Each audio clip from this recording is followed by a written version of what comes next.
Firstly, welcome to this webinar 5003, a support webinar for learners and centres. This recorded webinar is one of a series of webinars for the units of the CIPD Associate Diploma in People Management and the CIPD Associate Diploma in Organisational Learning and Development. The webinars are aimed at learners working towards either of these diplomas or for those supporting learners working towards the CIPD diplomas. 5003 is a core unit in the diplomas. In fact, it's the third core unit, and it has the full title, Professional Behaviours and Valuing People.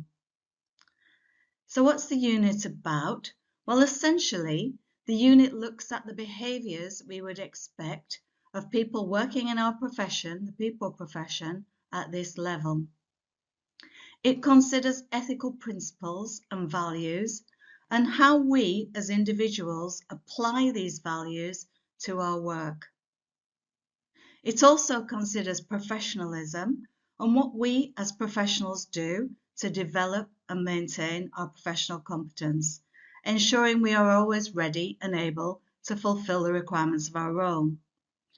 Like most of the units, 5003 has several theoretical aspects, so there are plenty of opportunities for you to evidence your wider reading. But unlike most of the units, 5003 also has a rather practical and personal aspect, where it requires you as an individual to look inwards, reflect on your practice, and write about your approach to work and your behaviour generally. The assessment briefs are written specifically to enable learners to meet all the requirements of the relevant unit, as mentioned 5003. Because the briefs are updated on a regular basis, it's really important that you are working with the correct brief. The image you can see here is the front page of the current assessment brief, and this is the one you should be working with. You can check that by looking at that assessment ID under the main heading there, and the assessment ID that you should be working with is CIPD 5003 2501, meaning it's the first assessment brief issued in this qualification year for this unit. A couple of important notes, a couple of things to notice there are the 3 bullet points at the bottom. The first one just confirms what I've just said, that this assessment brief is the one released in June 2025. Importantly, though, is that this assessment brief will expire in June 2026, so it won't be valid after June 2026.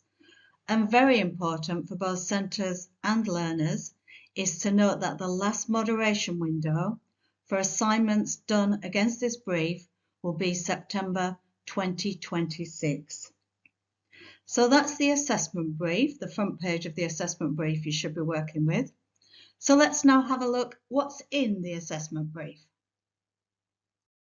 So for your first look inside the assessment brief, it's really important, and we'd strongly recommend that you get the big picture, really, the overall assessment requirements. You need to be clear about everything you're going to have to do before you get started. So this slide covers the overall assessment requirements. And all assessment briefs are made up of a number of tasks, usually 1, 2 or 3 tasks. In this case, you have 2 separate assessment tasks. And as it tells you there, your first task will be a case study with 6 related questions. So they will be general questions around our subject based on a case study, which we will go into in more detail soon. But there is a second task, and this is where we ask you to go more inwards, to think more about yourself. And this is where you're asked to undertake a professional review in which you consider your strengths and weaknesses, your development needs, and also some prior experience of development, a reflection on some of the development you've already undertaken. So there's 2 separate assessment tasks within the brief, and we'll now turn our attention to the first of those. So we're looking at task 1, which we know is a case study. But before we get into the detail of that case study, the assessment brief gives us a little bit more information, which we should read before we start, so we're clear about what we're setting out to do. So the information that we're given is that, first of all, the focus of this activity, the focus of the case study, is on the purpose and value of the people professional. So we need to have that in mind when we're responding to the case study questions. We're also told that there are 6 questions. They're the first 6 questions, questions 1 to 6 of the assessment brief, and that we should respond accurately to each of the 6 questions. So implicit in that is the idea that we should read the questions carefully and respond accurately to what's being asked. Wherever possible, our responses should be informed by wider reading. This activity in particular is a chance for you to demonstrate that you have read widely and that you do have a good understanding of the subject. Of course, anytime you do use wider reading in your response, it should be correctly referenced. Your responses should be clearly presented, of course, and they should also be word count compliant. And for this activity, it states further down in the brief that you have 2,400 words for this whole of task 1, just for task 1, that is. And remember, you've got 6 questions, so that's approximately 400 words a question. But of course, that doesn't mean that you don't have to apportion them equally. Apportion them as you think is correct. Some questions may need a longer response to answer them fully. But you can work that out as you go. But a sort of rule of thumb is that you've approximately 400 words for your responses to each of those questions. So now we can get started on the case study. The brief gives a scenario which is set in an organisation, a small software development organisation called Nexobyte. A Nexobyte is where you have just secured a new position as HR L&D advisor. There's quite a bit of information about Nexobyte, particularly that it's not been going very long, that it was started by one person, Kit, but that it now has 2 partners, 3 team managers, 23 software engineers and 2 administrators. So just in terms of staff numbers, Nexobyte has grown considerably over the 2 years since its startup. And with that rapid growth, we can identify that there are some real concerns. So for example, there's a lack of standard procedures, a lack of management capabilities. Maybe managers were brought in quickly, not always for the right reasons, and that some managers are operating independently. And naturally, there are consequences of those situations. So the type of things that we're told are happening are that employees are complaining, some valuable staff are leaving. So Aisha, one of the partners, has particularly brought you in, this is your challenge, as HR L&D advisor, with a view to sorting out some of these problems and also making a more positive situation going forward. So we said there are 6 questions connected to this case study, all within task 1. And this is question 1 of that first task. So for question 1, we're presented with a small situation. And that situation is that Aisha, remember Aisha, the director that has brought you in, Aisha has asked you to make a short presentation at the first management meeting. Aisha set up a network, a series of management meetings. And at the first one, she'd like you to attend and do a presentation about what it means to be a people professional and some of the ways you can contribute at Nexobyte. So that's the situation, a little bit of background to the question. But what you actually have to do is provide a written response covering the points that you would include in this presentation. So if you were to do a presentation with that title, what points would you want to include? And remember, you've got about 400 words, I think we said, which you can flex a little bit to respond to this question. It's really important that you take note of the words in red font there. There is absolutely no requirement to present anything in the sense of standing up and doing any kind of presentation. That's purely a scenario, purely part of the scenario, something Aisha's asked you to do. But the question requires you only to think about what you would include in such a presentation. So it is purely a written task. You're asked to respond by providing a written response covering the points you would include in this presentation. And we're going to dive into that question a little bit more in the next slide. So we're still on question 1, and we're thinking about what you would include in this written response to question 1. And if we look carefully at that question, there's really 2 parts to it. So the first part of the question is what it means to be a people professional. And the second part is some of the ways you can contribute at Nexabyte. So when you're responding to this question, you need to make sure that you include both. So the first part of that question, you're likely to consider things like, what is the purpose of a people professional? What's the value of them? What does it involve? This might be a place for you to reference the CIPD map or another framework you're familiar with, or to bring in your wider reading. So within your response, you're really giving an appraisal, your own appraisal of what it means to be a people professional. So what does it mean to be a people professional? You need to think about that. Think about the things we've said there, purpose, value, what's involved, and answer that part of the question. But as we said, there is a second part here. As well as talking generally about a people professional, you then need to make links from that to how that could help Nexabyte. So the second part of the question, think about how you, as a people professional, newly recruited to Nexabyte, could use your people professional expertise to help at Nexabyte.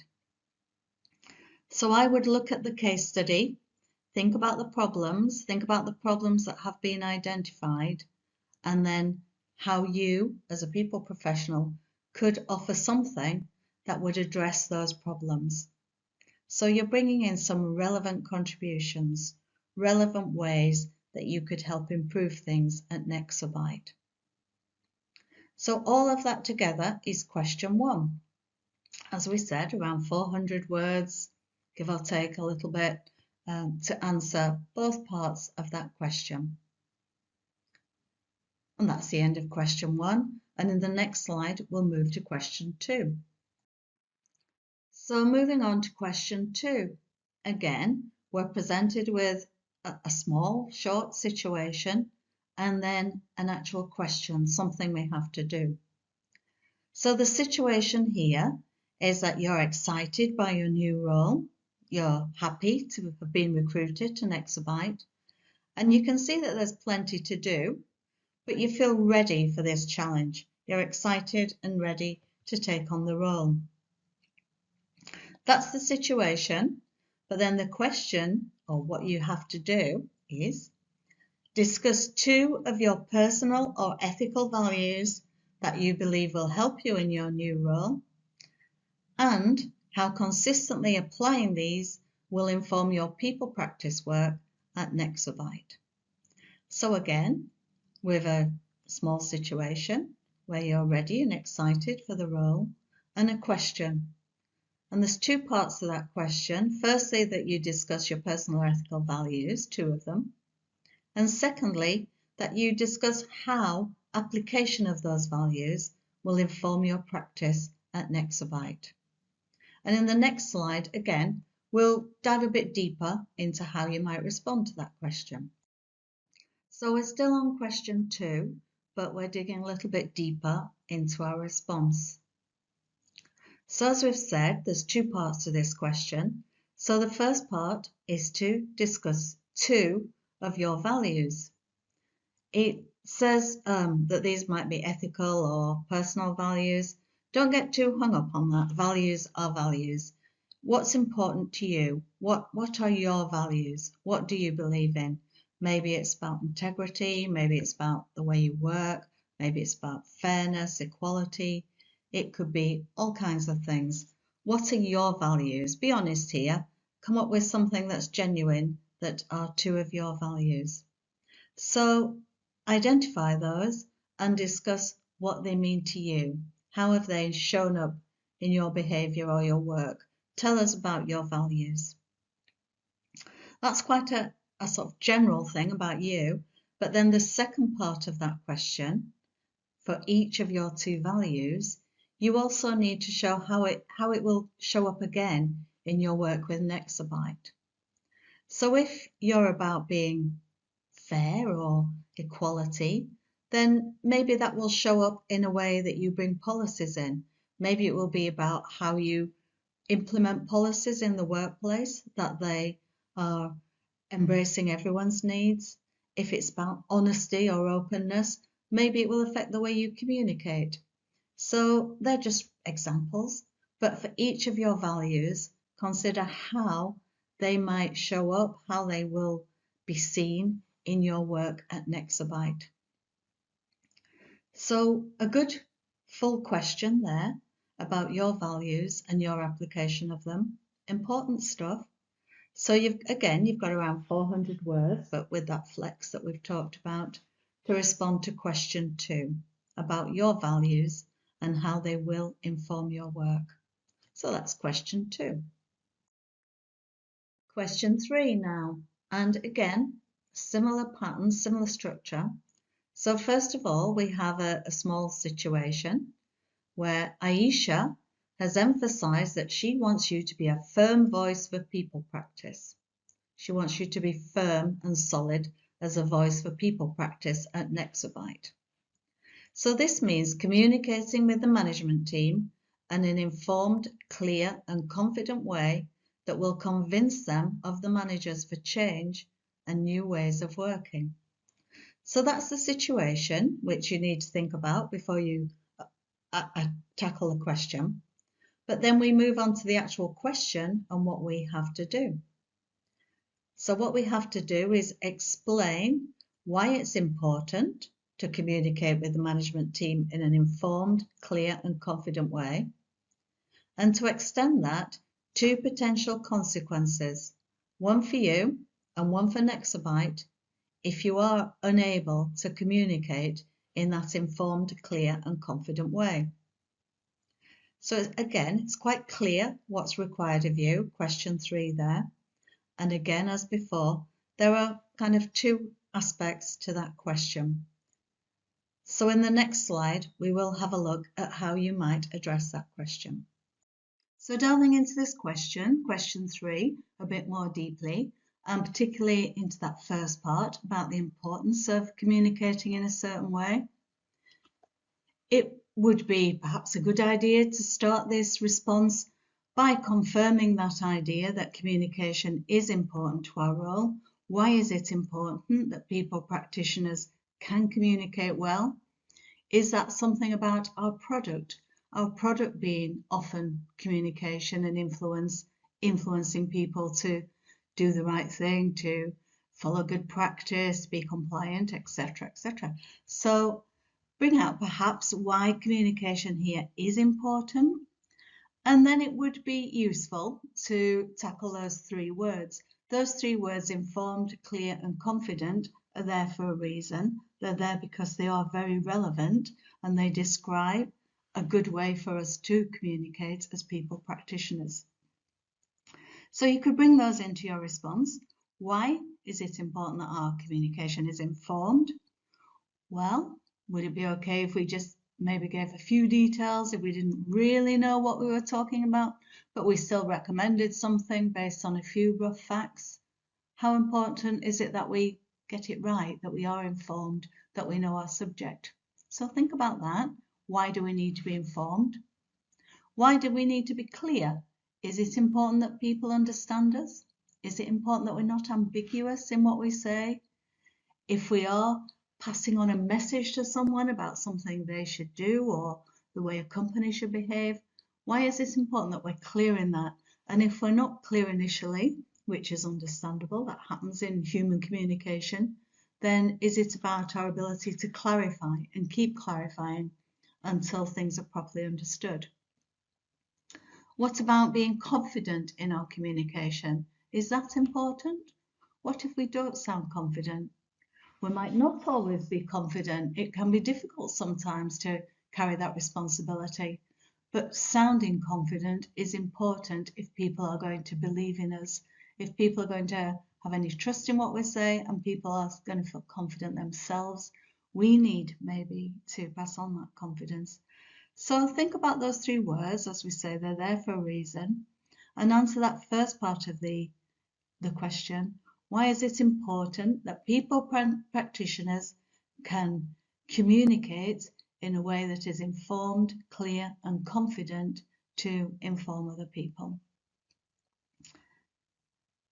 That's not the end of this question, of course. There is an extra bit here, an interesting bit to add on to the end of your explanation, and these are about the consequences of not communicating in those ways. So if you were not informed, clear and confident, how might that affect you as a people practitioner? Could it affect your credibility, for example? Could it affect the way your competence is perceived? Could it even impact the way your loyalty or the way you're trusted? So think about the consequences for you. There may be big consequences, there may be small consequences. And what about for Nexabyte? If Nexabyte have a people practitioner who is unable to convince other people of anything, where might that leave them in terms of compliance, in terms of doing the right thing? Maybe they would miss doing something they should do, or maybe they would do the wrong thing. Think about what those consequences could be for an organisation where the people practitioner was unable to convince managers of behaving in certain ways or following certain policies or paths. So an interesting question, one for you to really think about there.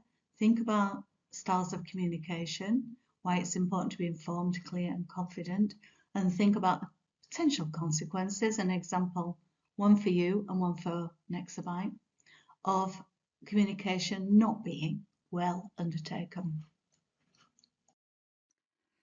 Question 4. So the case study continues, and we're told about some interesting situations that have developed at Nexabyte prior to you being recruited. So the question follows the similar pattern to the previous ones. We begin with those situations. So in this case, you've learned about some of the problems that had occurred previously, and these included what is deemed generously unethical behaviour, in that a manager regularly approving attendance at expensive training events for favourite team members, whilst refusing similar requests from others. So it sounds like there's some unfairness there. And the second situation is deemed to be illegal behaviour, and this is where an employee, a former employee, was using Nexabyte resources, time, equipment to operate their own separate side business. So not just that they were that they had a side business, but that it was illegal because they were using Nexabyte time and equipment to operate that business. So two situations there. And the question is for you to explain that if you had been aware of these two situations when they existed, how you would have approached and raised them. So you weren't there when these happened, but if you had been, how would you have approached these situations and raised them? So we're given these two situations at Nexabyte. The first one is the unethical example. And so this is the one about the unfair treatment. So we think it's unfair. The situation described suggests that it is. It could even have been illegal. Maybe there was some unfairness based on protected characteristics, or there may be something that takes it beyond ethical into illegal. At best, this situation is obviously causing some dissatisfaction or has caused dissatisfaction, and it seems ethically wrong. It seems ethically wrong to treat people differently, although at this stage we might not have all the facts. Nevertheless, you're asked if that was happening when you were in position at Nexabyte, what would you have done? How would you have approached and raised it? So you need to think about, would you have taken action? Would you have done something? You're a people practitioner here and people are dissatisfied by a manager's behaviour. So would you have taken action? Hopefully you would. But what would you have done? Who would you speak to? Would you perhaps have looked into it in more detail? Would you have spoken to the manager? Maybe you would have spoken to the employees and found out some more. Or would you have spoken to one of the directors straight away? What would you choose to do? Who would you speak to? And what would you say? What would be your approach in this scenario? The second example is illegal, and I think it's quite useful here to take the two separately, as in the slide. So you're showing that you're aware of the difference here. There's two examples, unethical and illegal. So I think you can be explicit about that in your response. So in this second example of illegal behaviour, there's no real doubt here. We know it is illegal. This person has been running a business using Nexabyte equipment and time. So we know that it was an illegal situation. And obviously within that, it's also very unethical. They're taking advantage and taking resources from other people, stealing really. So in this situation, faced with this illegal behaviour, what would you have done? Again, hopefully you would have done something, but what would you have done? Who would you speak to? Would you speak to the person involved here? Or assuming you had the facts and you knew it to be illegal behaviour, would you speak to one of the directors? A lot might depend on how you found out, and you might want to bring that out in your response. But how would you respond? What would you do? Who would you speak to? What would you say? What would you expect to be the outcome here? So two situations, not current, but happened prior to you being employed at this organisation. And to answer this question, you need to think about, use your knowledge, use your reading, use your competence and expertise to give a good answer about how you as a people practitioner would respond to each of these situations. So now we're on to question 5, and we follow the same sort of pattern and structure as in the previous questions. So that means that we begin with a little bit of a situation from the scenario. And the situation here is that the presentation you did, remember we talked about Aisha asking you to do a presentation, although you didn't have to do that for your assignment. But in the scenario, Aisha had asked you to do a presentation to the managers. And as far as you're concerned, that presentation went really well. You were doing a presentation about the value of people professionals to the organisation, and as far as you were concerned, it went well. However, one of the managers has since made a comment in a group chat, an organisation group chat, that has surprised you a little. And the comment is, as it says there, we don't really need to change anything. The company is doing well financially, and anyway, people work much harder when they are not protected by a load of feel-good policies and procedures. So that comment has come from one of the managers. You've seen it on the manager chat group, and obviously you're feeling slightly perturbed by that. It's not what you wanted them to come away from your presentation with, and it may just be one person's viewpoint. But nevertheless, you don't want to let that fester. You want to do something about it and respond and stop it becoming bigger than it is already. So you want to respond in a way that's professional and informative. You're going to be assertive and competent and calm and professional and all those things, and respond in a way that will inform and hopefully change the views expressed by that manager. We've already talked about how important it is to communicate in a clear and informed way. And for this question, you are expected to show that informed ability. So as soon as you see the words with reference to research or theory in a question, this is a perfect opportunity to show off your wider knowledge, show off your reading, make use of referencing. It's made for that. The actual question is, with reference to research or theory, argue the human and business benefits of people feeling included, valued, and fairly treated at work. So this isn't just your view, although that's important, but you are expected to bring in other people's views, other research and theory. And in the next slide, we'll just have a look at that in a little bit more detail. So still on question 5, we're now being asked to argue the human and business benefits of people feeling included, valued, and fairly treated at work. So looking at the wording of this question, we know that we need to bring in our wider reading. So we need to think about any theories or models or surveys or research, any evidence, anything you're aware of that talks about, that informs us about the benefits of people feeling that inclusion. Now, increasingly, there is more and more evidence relating to that concept. And you might remember to look at both aspects here. You're looking at human benefits. So what are the benefits for workers of good treatment at work? And there you might look at some of the motivation theories. There's lots around about whether people are more motivated when they feel included, whether they are more likely to feel job satisfaction. What about their loyalty? What about their organisational loyalty? You can relate to all kinds of articles on employee experience. Why do we care about employee experience?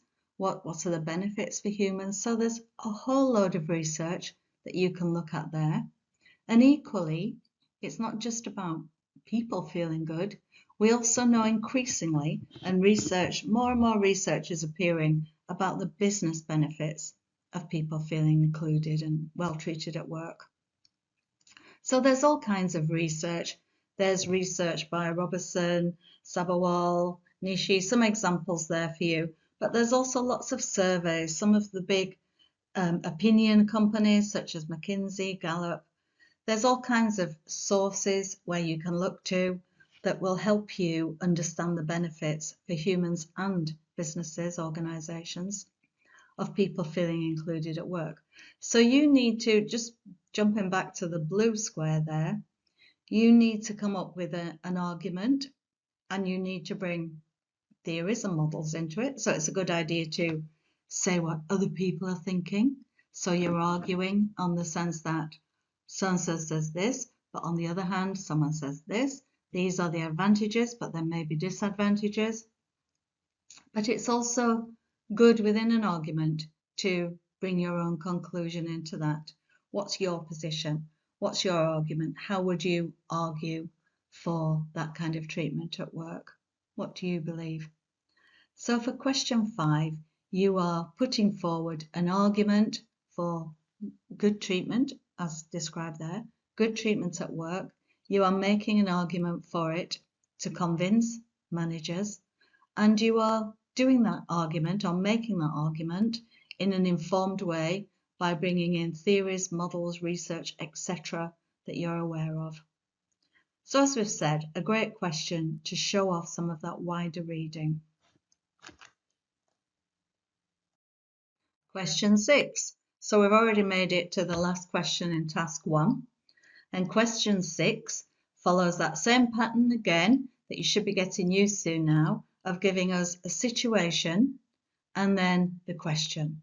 So it's very specific about this is a situation, but this is what you have to do. So the situation here is that due to all the complaints about unfair practice, Aisha has asked you to devise a staff learning and development policy which is fair and which will include all staff members and set out factors such as paid time for development activities, individual training budgets, type of learning activities, etc., etc. So the situation is that you have been asked to devise a learning and development policy. However, that is just the situation. The question is slightly different. The question is that you have to discuss the steps you would take to make your design of this initiative fair and inclusive, and to discuss the steps you would take to check if your implementation of this policy had worked, if it was fair and inclusive as intended. So, although the situation is as described, the question only wants you to talk about how you'd make it fair, what you'd do beforehand as part of your preparation, and how you'd check that it was fair after it had been implemented. So it's really important that you follow the question here and note that red font there. There is no need to devise a policy here. No one is asking you to devise a policy to answer this question. What you are being asked to do are two things: discuss the steps you'd take towards making it fair, and discuss the steps you would take after 3 months to check that it was fair. So it's really important here that you stick with the question. The scenario is just the context. What you have to answer is the question. And in the next slide, as you may have guessed, we'll look at that in a little bit more detail. So question 6, we're thinking about how we would go about developing this policy. And we've got, again, as in many of the questions, two aspects to the question. The first relating to the design stage of a policy, and the second relating to the post-implementation stage. So thinking about the first part, the design stage, if you were going to develop a policy, in this case about training, what steps would you take to try and make it a good and fair policy? So it might be that you are going to liaise with people. Who would you liaise with? How would you liaise with people? Would you have a focus group? Would you do a survey? Would you perhaps go and look at policies in other organisations? There are all kinds of steps that you would and should take when you're designing a policy to ensure that it's a good policy, that it's an effective policy, that it's a fair policy. So you just need to think about how you would ensure that you came up with a good and fair policy. So we want some steps from you, some ideas about how you would go about doing that. That's the first part of the question. And in the second part of the question, we've moved on now to where the policy had been implemented. It's been around for 3 months, and your job now is to ensure that it is working as intended. So how would you check? What steps would you take to check a policy after implementation? So again, it may be about talking to people. It may be about analysing results. It may be about observing things. There could be all kinds of ways, but this is for you to come up with examples of how you could review and check that this policy, which in this case is a L&D policy, that how you would check that it is fair and reaching all those it is intended to reach, that it's a fair and equitable policy, if that's its intention. So question 6, again, a nice substantial question to think about, and you're purely doing what the question says, discussing steps you would take beforehand and steps you would take afterwards. So that's question 6, and that's actually your last question in task 1. So when you have got to this point, when you reach this point in your assignment, you've done well. You have completed task 1, and you should at this stage have written responses to 6 questions, questions 1 to 6 in the brief. And Those 6 responses should amount to a word count of approximately 2,400 words. So task 1, very straightforward, a scenario, situations for each question, 6 questions, 2,400 words, and when you get to that point, question 1 is done. So you can put that aside and turn your focus now to task 2. So when you're ready, we will begin task 2. Task 2 is the second and last task of the assessment brief, and as mentioned previously, it is a professional review. And by that, we mean a review in which you consider your strengths and your weaknesses, and therefore your development needs, and also some prior experience of development. So as well as looking at your current position, we're looking at how you have developed previously, what your response is to development activities, and how you're evolving, if you're evolving, and what that evolving looks like. So that's task 2, and that's what we're going to look at in the next slide. As with task 1, task 2 begins with some information to help you complete the task effectively. So we've got 6 bullet points there to consider. So first of all, the guidance tells us that task 2 is not connected to task 1. So this is where you can forget about the scenario, about the case study. There is no connection here with the original task. So this is completely different, forget the case study. Also that there are 5 questions here, questions 7 to 11. 1 to 6 were in task 1, so you're now addressing questions 7 to 11 in task 2. And again, obviously you need to read those questions carefully and respond accurately to the question. Bullet point 3 tells us that there will be feedback required from other people for question 7. So you need to be prepared for this. You may need to think about that now. You may want to start thinking of who would be a suitable person to give you feedback. So don't just think about that now, who can I ask? First of all, look at what the feedback's going to be about and pick a person that would be appropriate to give you feedback on that particular item. But there is a little warning there to be prepared for question 7. Also, it's worth noting that just one question in task 2, question 8, requires you to evidence wider reading. Now that's unusual in the assessment briefs. Usually you are required to evidence wider reading for most of the questions. And in task 1, I think every question requires some evidence of wider reading. But in task 2, because it's so personal and about you, you really only have to reference wider reading in one question, and that's question 8. So that's a bonus for you here. You can focus on yourself and not worry about what other people are saying. Question 11 the 5th bullet point refers to question 11, and that's also giving you a little warning that question 11 requires you to have some CPD, some continued professional development documentation that you can use. If you haven't got any already, you will need to set some up because you are required to submit some form of CPD record, whether that's your own tabular format, your CIPD format records, pages from the CIPD My Reflections tool, anything that is appropriate as a CPD record. And the last bullet point there tells you that the word count for questions 7 to 10, so that's 7, 8, 9 and 10, 4 questions is 850 words. So you've got around 200 plus 210, 15 words per question for those 4 questions 7 to 10. But that question 11, and this is another bonus, is that question 11 is not included in the word count. So when it comes to question 11, where you are putting forward your continuing professional development documentation, you have free range there that is not limited by the word count. So they're all important factors to note, 6 points there.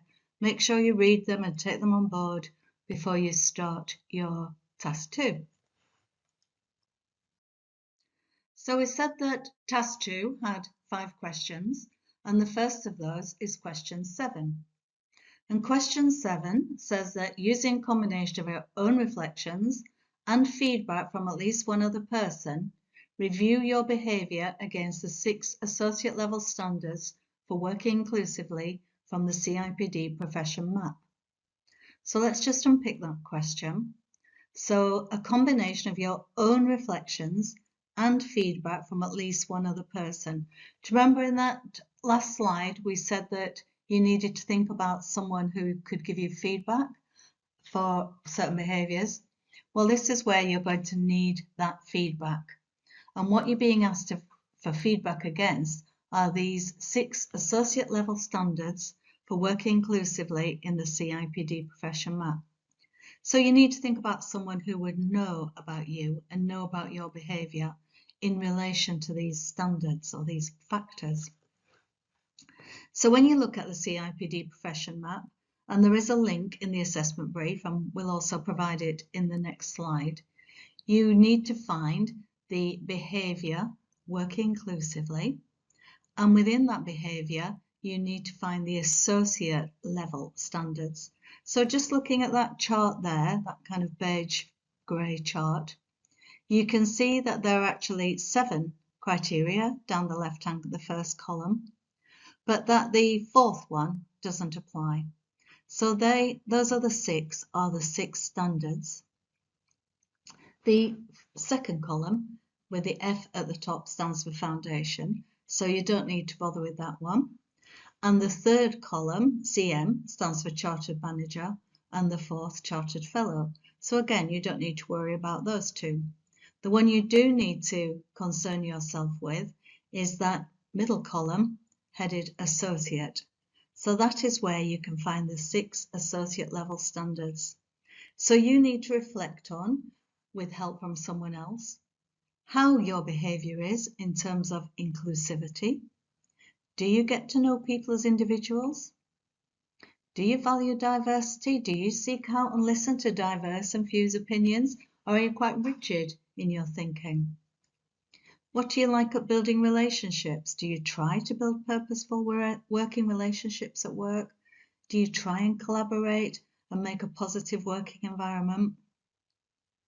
What about sharing knowledge? Are you willing to share knowledge where it's appropriate, to share your expertise with others to solve problems? What about conflict resolution? Do you try to resolve conflict? Do you look for positive and constructive ways of solving problems? And what about psychological safety? Are you able to encourage others to recognise when they need help? Can you recognise when others need help? When you do recognise that, are you able to help as much as possible? And what about where you have some responsibility in that? Are you able to admit your mistakes, to share your concerns and ideas? Are you able to manage your own psychological safety, in fact? So 6 standards there to assess yourself against. And in the next slide, we'll just summarise what we're expecting you to do for this question. So to summarise question 7, what you have to do is to undertake a review against those 6 associate standards relating to working inclusively. They're the standards that we have just looked at on the last slide, but there is a link there in small red font on this PowerPoint and also in the assessment brief. So your review is against those standards, and it's based on your reflections plus feedback from one another. And it would make sense there to identify and choose someone who would know about you in terms of that aspect of your behaviour. It's important that you choose the right person. Getting feedback from somebody, feedback is a very valuable thing to receive, and so make the most of it. Don't just do it for the sake of the question. Do it to learn from it. Ask for feedback from someone who you trust and respect and who is going to give you honest feedback. And then use that feedback to inform your own reflections on your behaviour against these standards. Just a little tip there. Most people are busy. Often being asked to give feedback on someone can be a small burden in the working day. So make it easy for them. For example, you might want to construct a small questionnaire based around those 6 standards. So make it easy. Encourage them to give you feedback quickly. The longer they leave it, often the less chance there is of it coming back. So choose the right person, make it easy for them, make it clear what you need feedback on. It's not just general feedback, you need it in relation to those standards. And of course, it doesn't have to be just one person, it can be more than one. Having carried out your review, which has involved your own reflections, your own thoughts, thinking back about how you've performed in the past, and feedback from at least one other person, you then need to summarise your conclusions. So your response to question 7 is really a summary of the conclusions from your review. And within that summary, briefly explain who gave you feedback and how their feedback informed your assessment, and of course what those conclusions are. One bonus of this question, as we mentioned in that pre-information, question 7 does not require evidence of wider reading. It's all about focusing on you, your behaviours, looking inwards and thinking about how do you behave, what do you do well, what do you do not so well, where might there be room for improvement. So that's a nice inward-looking question, question 7, for you to complete. Question 8. Question 8 is still about you, but this does have a generalised aspect to it as well. So this is the one question in task 2 that does need some evidence of wider reading. But it is about you, just like the rest of them in this task. So question 8, what do you have to do? Well, you're asked to research and identify 2 ways the people practitioner role is evolving. So you can take whatever aspect of the people practitioner role you want. It could be a generalist role, it could be something specific, it could be an L&D practitioner, a reward practitioner, someone involved in employee relations, etc. It might be your specific role, as long as you are clear at the beginning about the role you are talking about. And then you have to consider 2 developments, 2 ways in which that role is changing. And this is your chance to show your wider reading here, because there are any number of articles at the moment about how the role is changing, and lots of different ways it is changing. You might think about a pestle analysis in this, so you might think about technology in particular, but you might also think about politics or even environmental, different ways that this role is changing as you see it. There is a second part to the question, and that is, what are the implications of these changes for you, for your CPD? So if you go for the big one, which most people might go through for, which is AI, artificial intelligence, then what's the implications of that for you? Are you up to speed on that? Do you have a big skills gap? Are there implications for your CPD? Hopefully you won't just fall back on AI, because there's all kinds of ways in which our roles are changing. So what else is happening? What other developments are there? What implications does that have? It might be a language thing, it might be a physical skill, it might be about having a license for something. It could be all kinds of things that throw up implications for your CPD. And so think fully and properly and honestly about how you see your people practitioner or the people practitioner role changing, and what implications you see there for your own CPD. And don't forget that bit about evidence of wider reading. This is the only question in task 2, you have to do it, but don't miss that. So question 9, we're moving rapidly on here, and question 9 follows on from questions 7 and 8, in that it's now asking you to consider your conclusions from those 2 questions.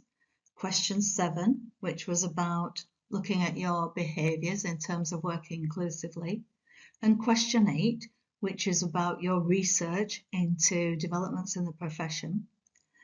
And you're asked to consider your conclusions from those and to use those to assess what you believe to be your main strengths and your main weaker areas in relation to people practice. So you don't need much in the way of strengths and weaknesses here. 2 is probably enough, 2 of each.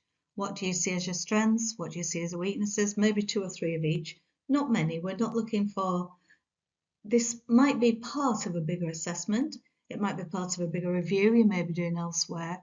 But for your assignment, it's been limited and held within boundaries to keep it manageable for the assignment. So in terms of your assessment here, you're considering your conclusions from Q7 and Q8, and you are bringing them together in an assessment of your strengths and weaknesses in relation to the areas you've looked at. So a couple of weaknesses, a couple of strengths is plenty, but then take those weaknesses in particular forward into areas you might want to develop. So we need you to start thinking about, and you'll be taking this forward in the next question, how you might want to progress further. So let's move on to that next question in question 10. So question 10, and you can see how task 2 is really one concentrated activity that the questions have broken down into steps for you. So it's very much a unified, discrete activity, a nice inward-looking activity. And so you've already reviewed your behaviour, you've had feedback, you've considered future developments, and you've assessed some strengths and weaknesses. So in question 10, we're now following on from that, following on from your self-assessment, asking you to identify 2 activities, two development activities that you will undertake or at least commence in the next 6 months. So it's all following on from questions 7, 8, 9, and you're now thinking about what were you going to do in terms of your own development in the next 6 months, at least start in the next 6 months. So when you decide what that's going to be, you need to briefly explain what your 2 activities are going to be, and they can be anything. It doesn't have to be, we're not necessarily looking for a formal course here, although it can be. You might choose a learning program online or face-to-face or seminar or a conference or whatever, or you might look to something more informal. It might be a secondment at work, a task, a project at work. It might be some reading, a podcast, looking at a video, whatever it is, doesn't matter what type of activity, it's about the relevance and the accuracy of your choice of activity to help you progress forwards. So for each activity you choose, and you only need 2, you're also asked to explain why you chose them. What did you want to achieve? How do they link to your assessment? What is it about them that makes them desirable? If you have chosen, let's stick with the obvious example, you've chosen to undertake a program about AI, then why have you chosen that particular method? What was it about it? Have you chosen an online program? Why? Was it because it was flexible and convenient? Or maybe you've chosen a face-to-face program because you feel you can get more from that. You can ask the questions you need. You can personalize and customize it. So why? We want to know, why did you choose it? Was it because it was appropriate, desirable? Was it about the method, the content, the timing, etc.? Also, if there's anyone else involved, have you chosen to undertake an activity with someone else or with a team, and if so, why? And maybe it suited your learning preferences, does it? So anything there, they're not tick boxes. You don't have to respond to each of those 6 bullet points there. They are examples, ideas to help you explain why you have chosen those 2 activities. So the important thing for question 10 is that you identify 2 activities to undertake or commence in the next 6 months, and you explain why you have chosen those particular ones. That's question 10. For question 11, we're going to shift our focus completely from looking forwards to our development to looking backwards to development we have already undertaken. And this symbol here is really just to set that scene for you, not to think about what you're going to do going forwards. There's no waiting involved here. We're not waiting till you've undertaken anything. We want you to respond straight away at the point of doing the assignment, looking backwards to development you have already undertaken. So our next question, which is about this, is question 11. So question 11 says that shift your focus to development activities you've already undertaken, and that they should be within the last 2 years, and that you're asked to reflect on the 2 activities that you consider had the greatest impact on your behaviour and performance. So just unpicking that, we're looking for 2 activities undertaken or mostly undertaken within the last 2 years that you consider to have had the greatest impact on you, on your behaviour and performance. So we're looking for quality rather than quantity here. You need to pick 2 activities of any type that you felt had a big effect on you, a big impact. So think carefully about that. You need to give yourself something to write about. You've only 2 activities to write about, and you're not held back by word count here. You have free range to write about those activities. So think about what has impacted you and how has it impacted you. And having thought about all of that, you then need to provide those reflections as a written response. And they can be either as your own format CPD record or a report from the CIPD My CPD Reflections tool. When we say your own format CPD record or PD record, it really is can be something quite similar. Usually it might be a tabular document. The most important thing is that you tell us what the activity is and what impact it had. The actual format doesn't matter too much. It doesn't matter whether it's your own, whether it's CIPD's, whether it's one developed by your centre or by your organisation, as long as it provides some kind of vehicle in which you can write about the impact development activities have had on your performance and behaviour. The brief also mentions that in terms of doing any format you want for your CPD record, you can equally use the CIPD My CPD Reflections tool, which some of you may be used to using now. So you can access that through the CIPD website, and that system will allow you to fill in. It will ask you questions about what you've done and how it impacted on you. So again, 2 pages from that, or however many pages you need to reflect those 2 activities, will also suffice. So it really is up to you how you respond to this question. What's important is that you really focus on the impact of the activities on your behaviour and performance. And when you're thinking about impact, you might think in terms of, have you gained a greater understanding? Have you gained more knowledge or new skills? What did you gain from the activity? Maybe you learned about a task or job or work or about life or just about yourself. But that's part of it, the learning. But then how has that changed you? How has that impacted your performance or your behaviours? How is any of that different because of the learning you've undertaken? So again, a great meaty part of the activity, thinking about what impact have those 2 activities had on you and how have you changed as a result of them. And that brings you to the end of task 2. So when you've completed all 4 questions with written responses and the 5th question with a CPD record or reports as described, then as we say, task 2 is complete. Well done. And as task 2 is complete, that means the whole assessment brief has now been completed.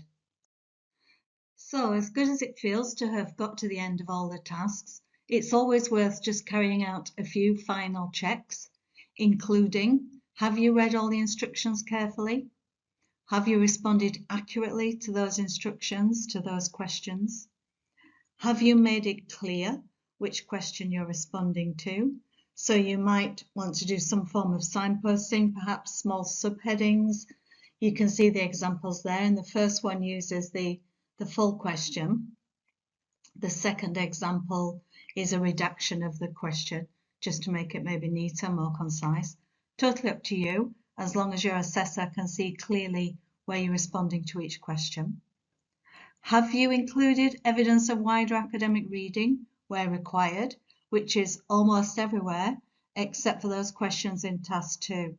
We've added a little plus there because even sometimes if you think, oh, I don't need to do academic reading here, sometimes it's fine if you still do. You might still enhance your response. So it's never wrong to include evidence of wider academic reading, but there are some questions where it's not an actual requirement. Have you proofread your responses? Whilst you wouldn't be penalised for the odd mistake, it does have to be legible and well presented. And have you complied with the evidence and word count requirements, all of which are clearly stated on your assessment brief? And if all of that is okay, just make sure that you've added your name and your learner number, that you've complied with any admin requirements that your centre requires of you, and above all, that you submit your assignment on time. There's no point doing the best ever assignment if you then fail to submit it on time. Make sure you're aware of the submission date and that you get it in for that date. So you have now reached the end of this webinar. So it's worth noting that there are recorded webinars for the other units in the associate diplomas. And finally, we would like to wish you good luck with your assignment and thank you for staying with us throughout this webinar.